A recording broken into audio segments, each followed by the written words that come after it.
What's going on, Falcon fan? This your boy Ricondo coming back at you with another video.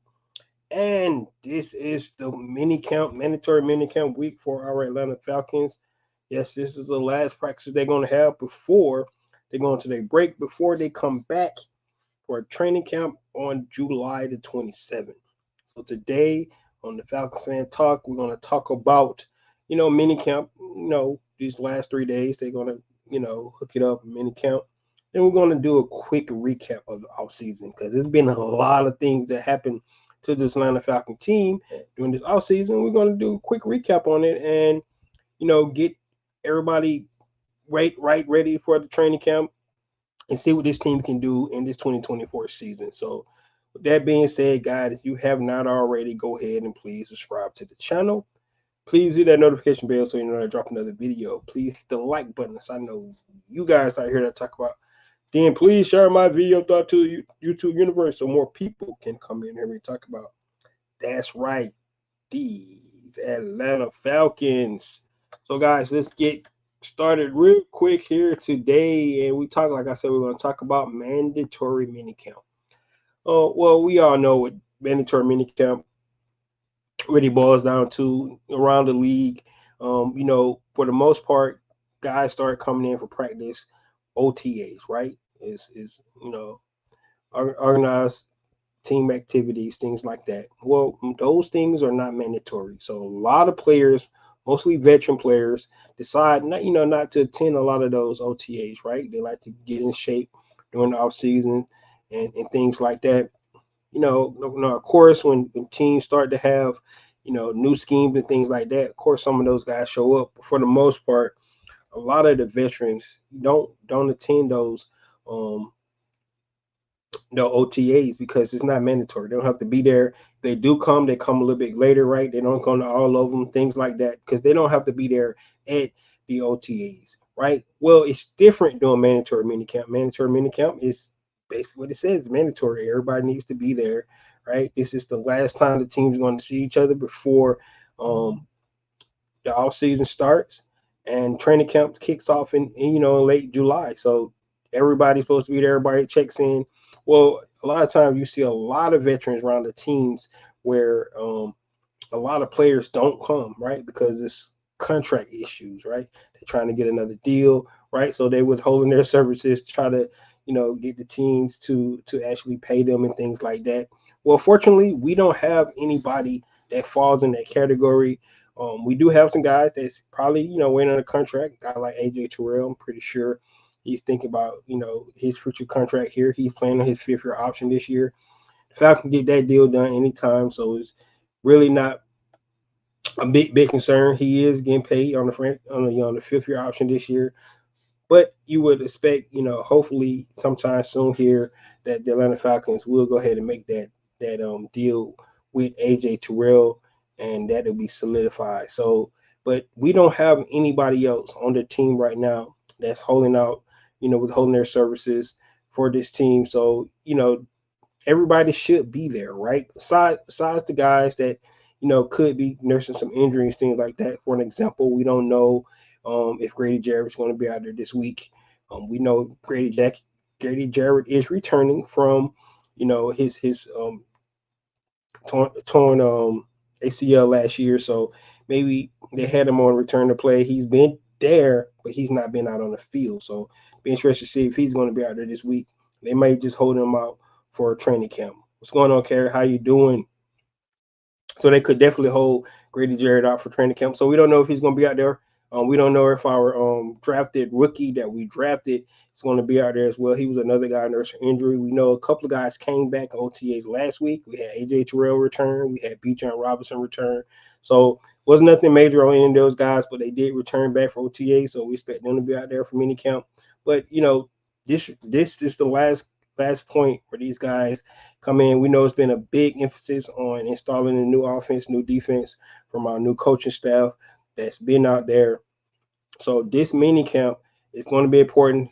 A lot of guys, especially the younger guys, probably going to get some homework to go home. Guys like a Michael Penix probably going to get some homework to learn this playbook even more and more so he can be ready to come back and hit the ground running for training camp. I'm pretty sure Kirk Cousins is going to do the same. He knows the offense, but it's still some things new things that probably that they input that he's got to get familiarized with. So for all the guys, definitely gonna get some homework. Usually some of these guys get together, after they spend time with their families, of course, and have like throwing sessions and stuff, things like that. We know that they have that tight end university. I know Kyle Pitts have attended that a couple of seasons, so we'll see if something like that goes. But this is about 6 weeks off, guys, and so this is the last time these guys get ready.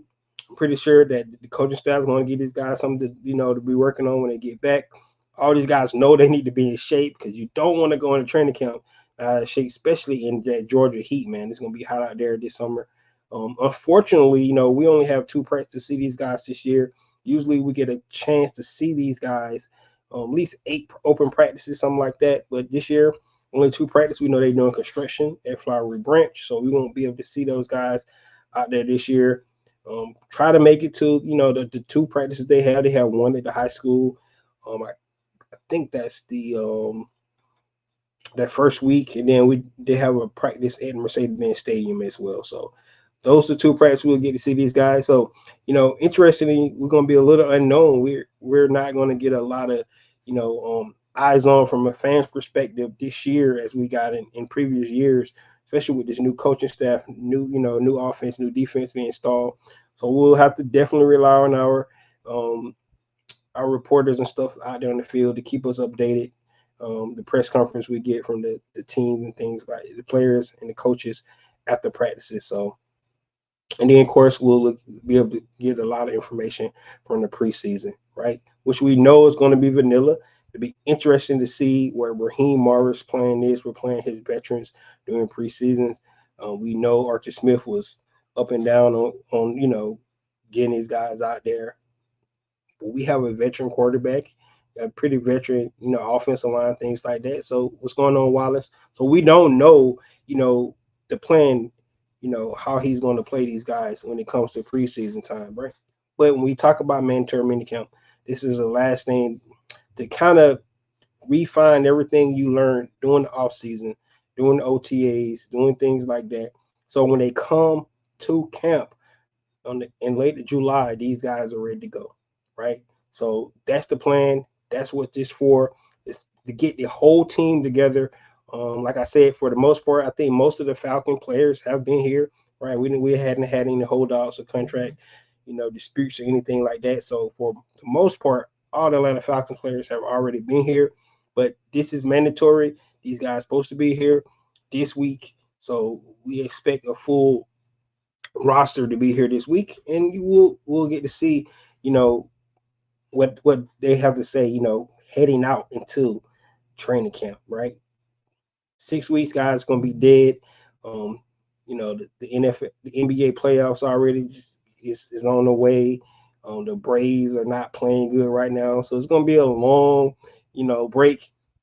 Like I said on my last live that I did, it's time for you to take your families out, do good things with those guys, enjoy it. Because when football season starts, it's all about that. So, all right. So we're gonna take a break with these guys and get ready to get ramped up for an exciting 2024 season.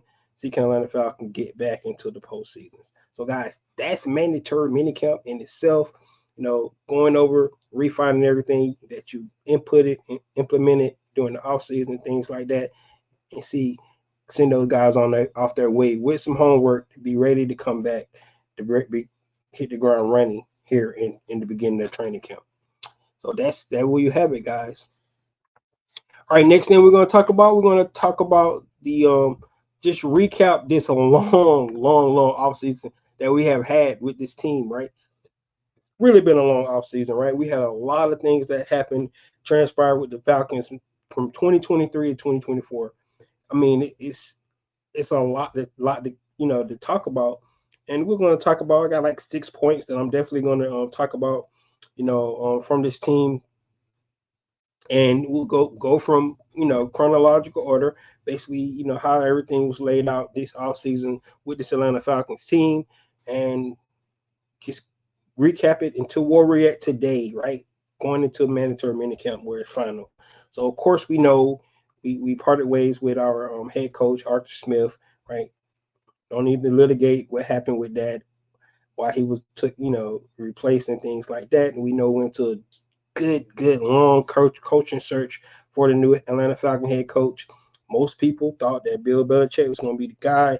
He only interviewed with the Atlanta Falcons, so I was one of those Bill Belichick guys myself. However, I think the Atlanta Falcons made the great decision bringing in Raheem Morris, um, a guy that's going to build a good culture here with the Atlanta Falcons. Not going to completely break what they had in place. It's going to add on to it. His energy, his coaching style, I think is fit perfect for what the Atlanta Falcons is trying to do, move forward. The mixture of the young players with the older players. I think Raheem Morris is a good coach. I think he fits well with our general manager Terry Fontenot as well. I think they're going to be a good team together, and so far so good.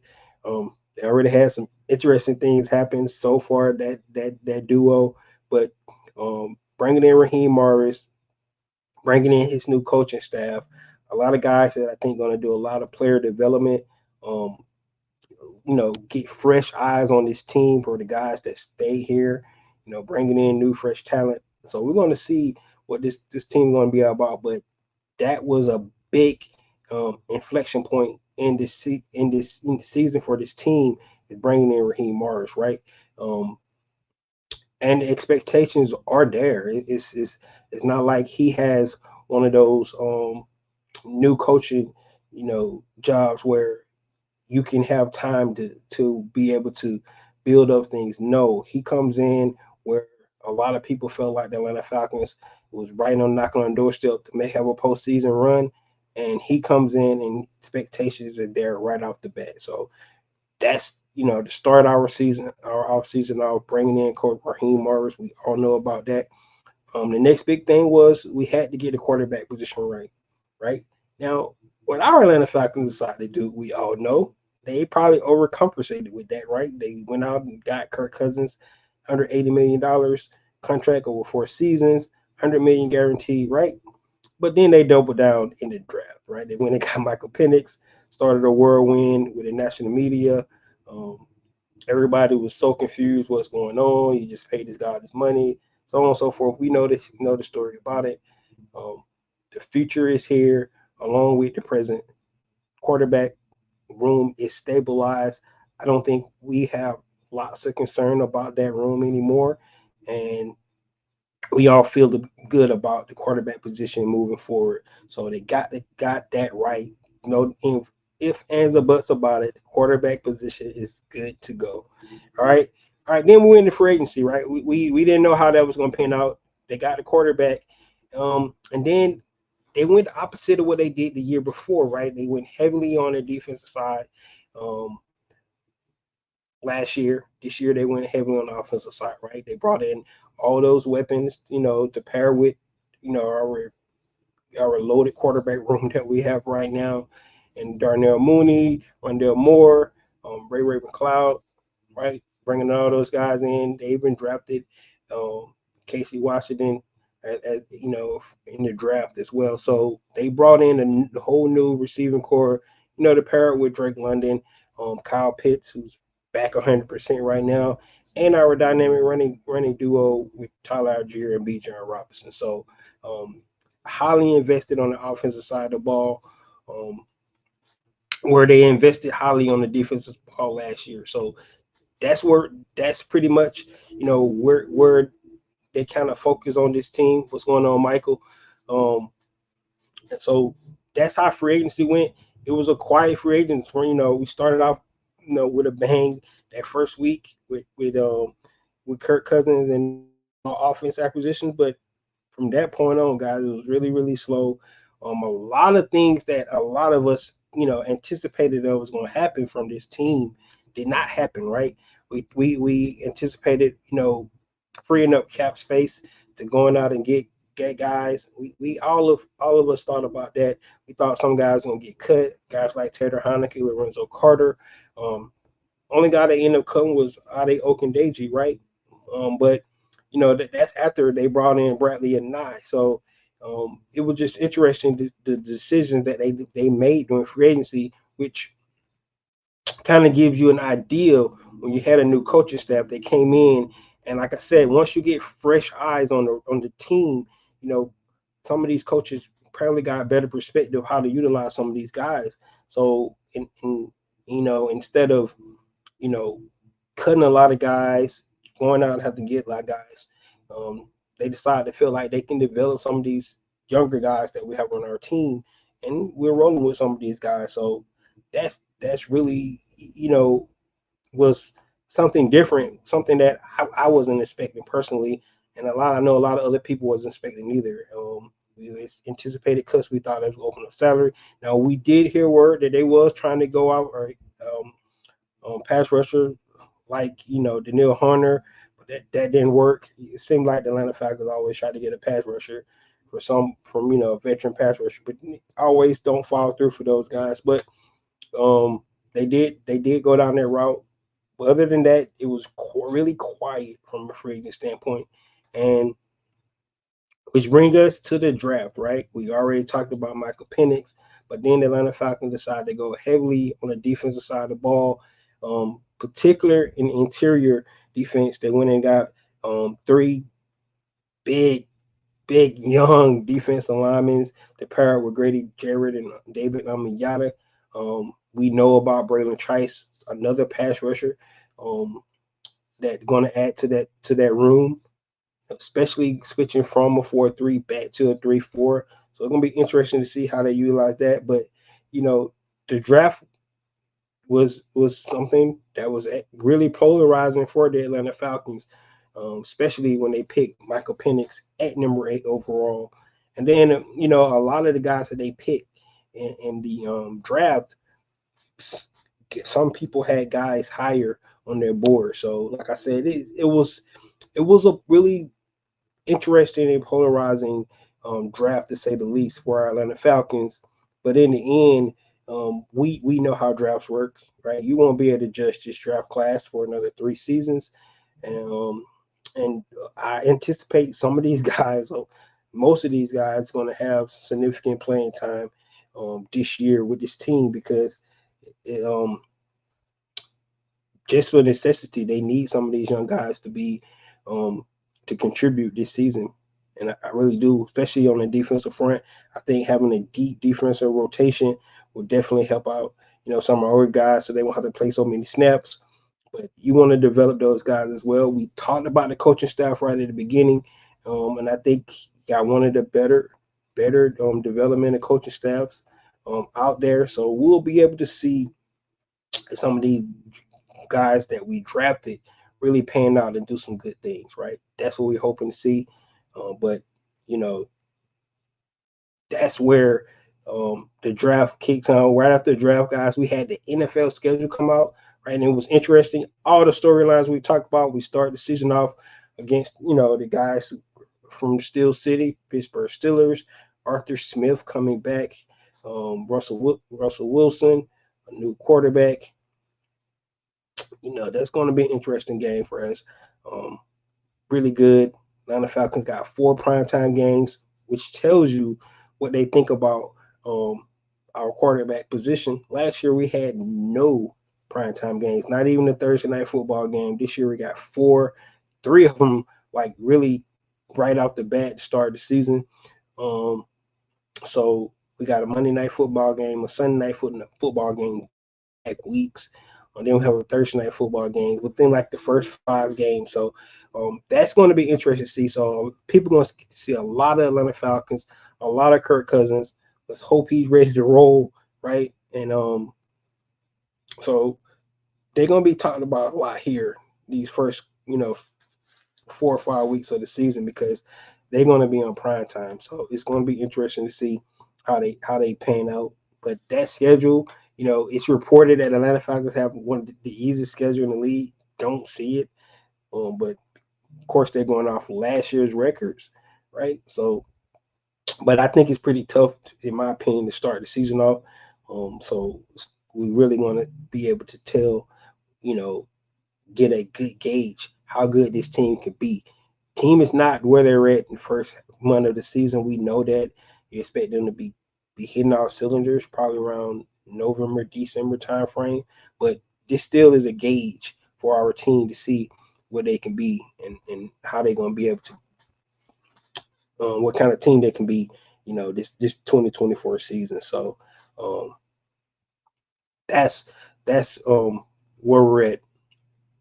The next step, guys, is really probably the most important thing that Atlanta Falcons could have did this offseason. We know they got to start off early because they had a new coaching staff, but the installs, right? The installs probably was the most important thing that Atlanta Falcons had to do this offseason, which was huge. We talked about OTAs, which is not mandatory to be there, but I think for the most part we had a lot of players there. And the installs was really important, right? Because we installed a new offense with a first time offensive coordinator and a new defense with a first time defensive coordinator. Now, Jimmy Lake was a head coach and a defensive coordinator in college, but not in the NFL. So he does have experience calling plays and things like that. But from a defensive standpoint, different philosophy from what Ryan Nielsen was able to put out there. So we'll see how it pans out. But the install, um, had to be put in.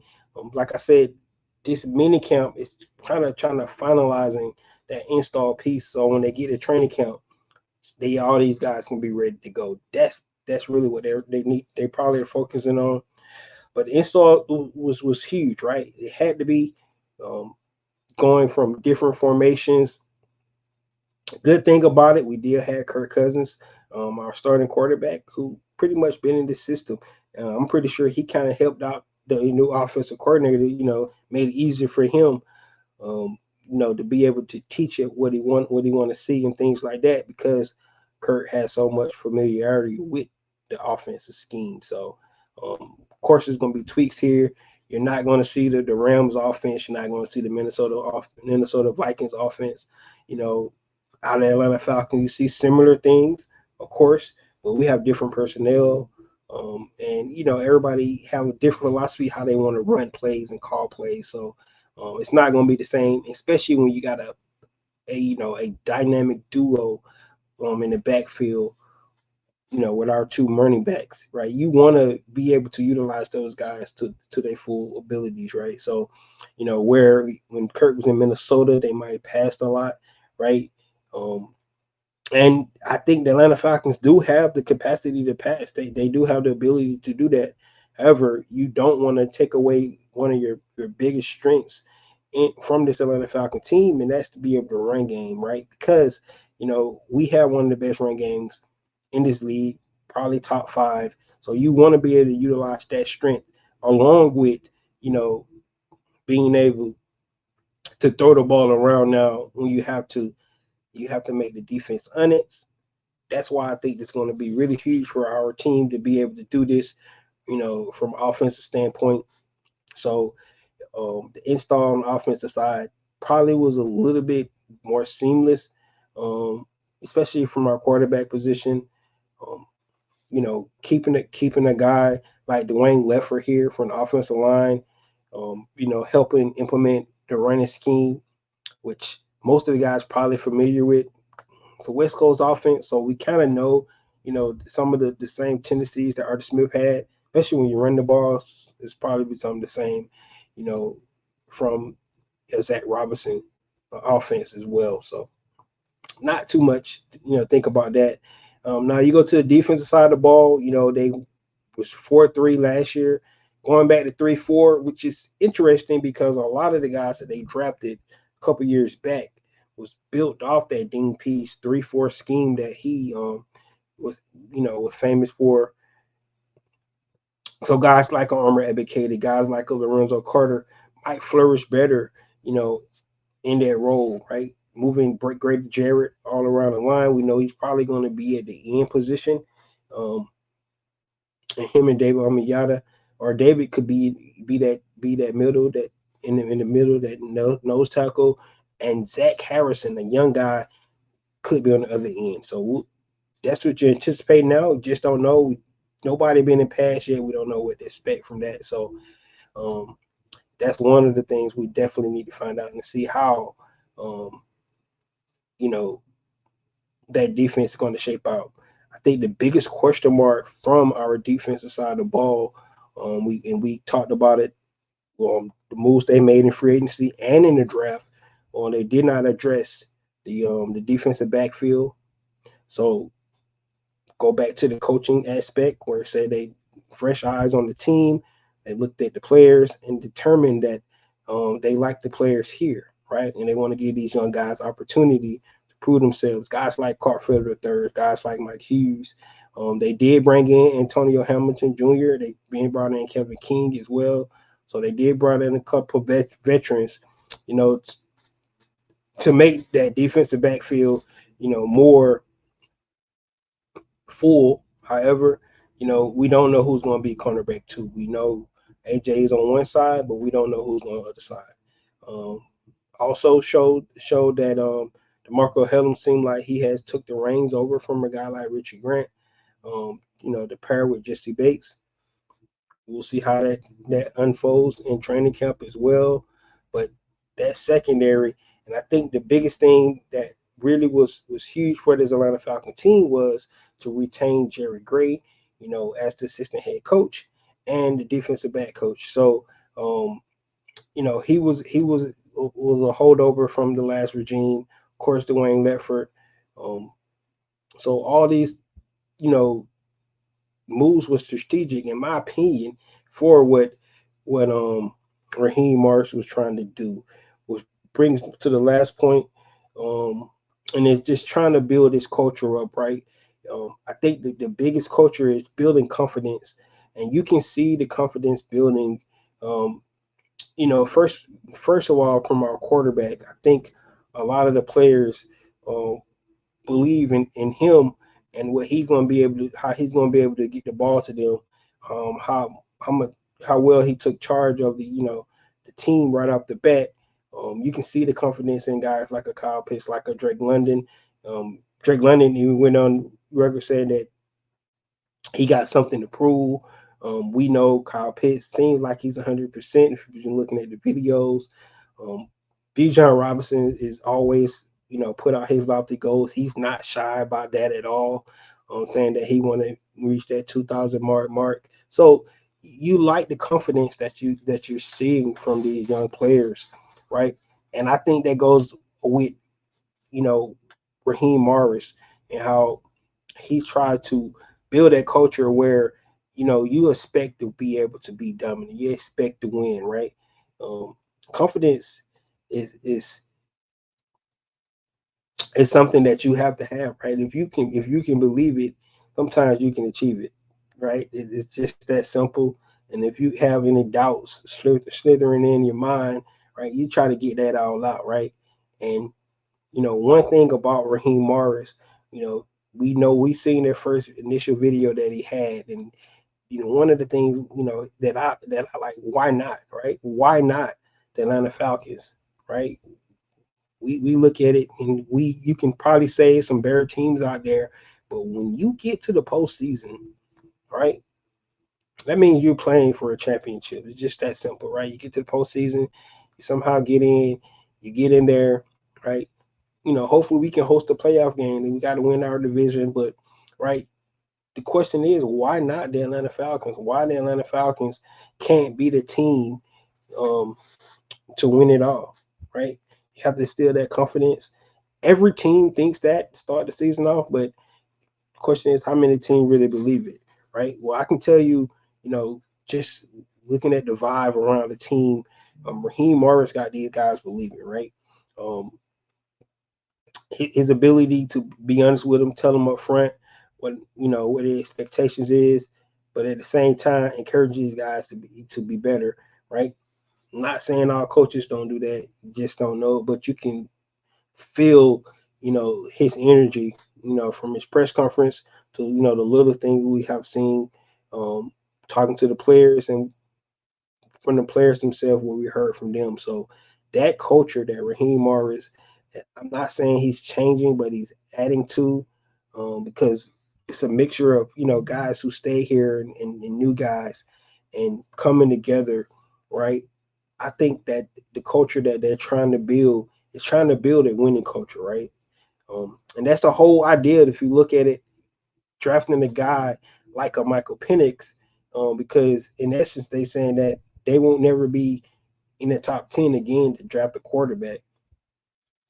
So we might well get our quarterback now, right? That's that's the definition, already saying that we plan to be pretty good, you know, here now and in the near future. So we're going to go ahead and build for our future while at the same time try to win games now, right? Now, times will tell if it was the right strategy, right? We have debated that number 8 overall pick a lot. Um, I think we all understand the direction they was thinking, what they were doing. If you agree with it or not, it's here. But that confidence, that culture that he's building, and it needs to permeate all through the building, right? From top down, and the guys start to believe that, they start to play for one another, and then sky's the limit. Because you know, from an offensive standpoint alone, these Atlanta Falcons should be really good, right? We talked about the running game, right? I believe we have some great pass catchers and Drake London and Kyle Pitts. Um, adding the versatility to guys, that we brought in with Darnell Mooney, um, Rondé Moore, all these guys, I think they have the potential to be really, really good. So, you have to be able to um, expect good things from this team. Yeah, I mean, I really do, and I hope you guys do too as well. But building that culture up, I think it's really going to be one of the biggest things, that's going to help the Atlanta Falcons um, get to where they want to go. Now, talent, we know about talent. In my opinion, you know, coaching and talent is sometimes where people try to say, well, you don't need it. You don't need it. You need the talent. Let's not fool yourselves, right? You need the talent, right? And you need the coaching, right? If you don't have the talent, you don't have the coaching. If you could have the coaching, you don't have the talent, right? You could suck. So I think you need both. They go hand in hand. And this year we're gonna find out. Raheem Morrison's second stint seems like he has it. It seems like he got it. We don't know yet. We're gonna find out here really soon. But the expectations are high for this Atlanta Falcons team to at least make a playoff berth. That's it. That's their floor, guys. Right? That's where we expect them to be. That's where they expected to be last year. Right? So um, I don't think it's any time for excuses and things like that. We got a veteran quarterback, got a dynamic offensive set of skill players, offensive line, in my opinion, top five. So the Atlanta Falcons have an opportunity to do good things this year, right? But that culture is going to be huge for that, and they got to believe, right? They got to believe. That's one of the things they got to do, right? We did have a new kickoff, and the question is about that. Um, how would that affect, you know, a lot of things, right? Let's go to personnel alone, right? When he's talking about building this roster out, you look at that new kickoff rule. If you guys know how it's laid out, they're right there looking at each other about 20 yards away, right? Got two receivers. You can have two receivers back to catch the ball. And how is that going to be played out? They put big guys out there. They put, um, and I'm talking about on the defense side. You put big guys out there to be able to get off blocks, or do you put a lot of speedy guys out there, linebackers, safeties, right, to be able to make tackles and things like that? It'd be interesting, right? What if your linebacker and safety can't get out blocks? So you know the kickoff return team put a lot of big, heavy guys out there. So I think it's gonna be huge to see how they're gonna implement this. Now you can go look at what XFL did last year, the UFL did this year, and kind of get a gauge on how it's going to be done. But remember, guys, NFL the best of the best, so it's going to be different, right? I'm not going to lie, I'm kind of worried about CP, right, coming back to Atlanta, the first game of the season, because we know he's the all-time leader in kickoff returns. You put him back in the backfield, man, and, one line of defense and he's gone. So it's really going to be interesting to see, how teams play, this kickoff return for this new regime. We'll get a good look at it in preseason, see how it looks. But um, I think that new kickoff play is going to have an effect in a lot of games this season, right? We heard Coach Marquise Williams talking about, another extra 600 plays that could be read probably now because of this new rule. So it's going to be interesting to see. I can't wait to see it implemented and see, bringing the play back to life. Field position. You guys know me. Every keys to victory. I always talk about field position, right? Because especially on special teams, and I think field positions are going to be huge, especially with this new rule, right? So this new kickoff rule is going to be really interesting. Can't wait to see what happens, right? Um, so going into training camp, guys, real quick, we're going to be looking for breakout players, right? Who's going to be some of our key breakout players, that we should expect this this season coming up, right? Storylines, right? Um, will Micah Penix win the number 2 quarterback, or will Taylor Heineke and they decide to so-called put Michael Penix on a similar like a red shirt season where he don't even be the backup, right? He might not even dress out some games. We'll see how they decide to do that. That's going to be interesting, especially if you pick a guy number 8 overall, and then you don't even put him as a second string quarterback, right? Um, how will Grady Jarrett return? Right? We this first time he ever been injured. How will he return back? Will he come back for this mini camp? Will he be ready for training camp? That's going to be interesting to see. Kirk Cousins, his Achilles, right? Is his Achilles going to be 100%? Will he expect to take all the snaps starting training camp? We've seen he's been taking all the number 1 snaps this offseason, but training camp get ramped up a little bit. Still can't touch the quarterback, but get a little bit more physicality around your feet. So we'll see if he's going to take those snaps.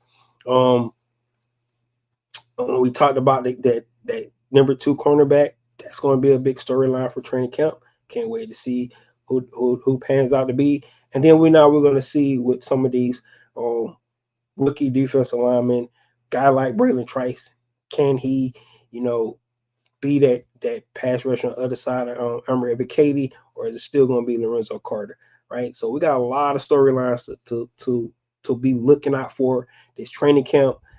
I know we're going to, all you guys, all the other content creators, the Atlanta Falcons media, local media, everybody's going to be reporting good things. And we're going to have a lot of stuff to talk about. So I can't wait, just like you guys can't wait. We'll get more information from this mandatory mini camp. Then, like I said, guys, we're going to go on a break. Be tuned in to some videos. We're going to that I'm gonna do during this little break. Talk about some breakout guys and things like that. But we getting ramped up for the 2024 season. That's what I got. So, guys, let me know what you think about this offseason and is entirely in this whole where you see the Falcons at right now, or you think they're ready to go into this offseason. What you think about the team as a whole, how it's been assembled. Um, do we still bring in free agents? We'll have to see. We don't know, right? We got a couple of guys still haven't signed their contract yet neither. Michael Penix has signed his rookie contract. So it's a lot of little things that's still out there the Falcons got to take care of and deal with. But for the most part, I think the Atlanta Falcons are ready to go. Knock on wood, no injuries, major injury report so far, right? We got guys coming back, but nothing, this is the time where you don't want to see anybody get hurt and things like that. Getting ready to go into training camp um, for a long 17 game season. So I can't wait. I know you guys can't wait. But go ahead and put your questions in, put your comments in, and I'll definitely get back with you. And let's get ready. Go for this 2024 NFL season. This is your boy Ricondo coming back at you with another video. Peace.